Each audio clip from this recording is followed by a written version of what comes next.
Saturday மதியானம் lunch சாதம் ஆகிட்டே இருக்குது. முருங்கைக்காய் சாம்பார், தொட்டுக்க வந்து ஃபிஷ் ஃப்ரை.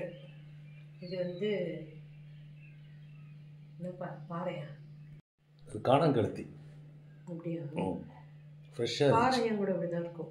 இது வெறும் சதையாக இருக்கும், முள் இருக்காது, சாப்பிட்றதுக்கு நல்லாயிருக்கும். வெல்கம் டு சந்தி ஸ்பெஷல். மஞ்சத்தூள், மிளகாத்தூள், கொஞ்சமாக இஞ்சி பூண்டு, அப்பா சரி,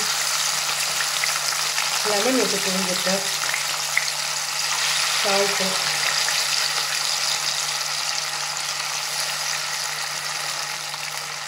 அவ்வளோதான் போட்டு நல்லா ஒரு 1/2 ஹவருக்கு மேலே இருந்திருக்கும், இல்லைன்னா 1 ஹவர் கூட இருந்திருக்கும். 1 ஹவர் ஆயிடுச்சு. நல்லா ஊறிடுச்சு மீனில் மசாலா. இப்போ பொரிச்சு எடுத்தால் சூப்பராக இருக்கும், சூடாக சாப்பிட்லாம். மீன் ஃப்ரையாகவே இருக்குது. மேலே கொஞ்சம் கருவேப்பிலை போட்டுருக்கேன். மீன் ஒரு பக்கம் நல்லா ஃப்ரை ஆகிடுச்சு. நான் அடுத்த பக்கம் திருப்பி போட்டேன். மீன் சூப்பராக ரெடி ஆகிடுச்சு. நல்லா முறன்னு. இது ரொம்ப நல்லாயிருக்கும் சாப்பிட்றதுக்கு சதையாக.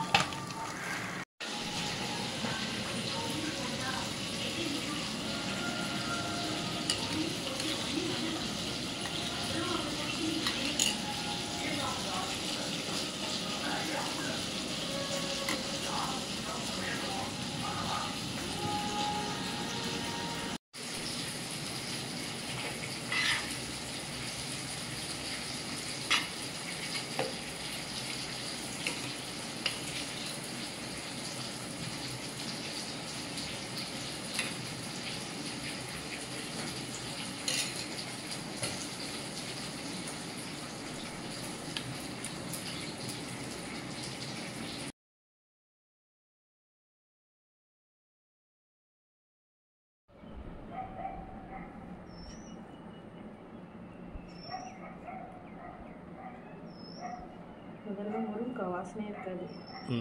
குழம்பு கூட்டும் போதே அவ்வளோ வாசனை, முருங்கைக்காய் வாசனை.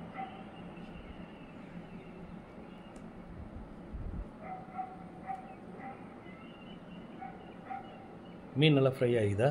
சூப்பராக இருக்குது. நல்லா இஞ்சி பூண்டுலாம் போட்டிருக்கேன்.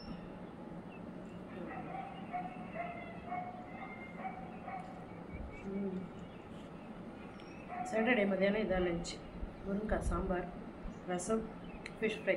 பிடிச்சிருந்தா லைக் பண்ணுங்கள். தேங்க்யூ.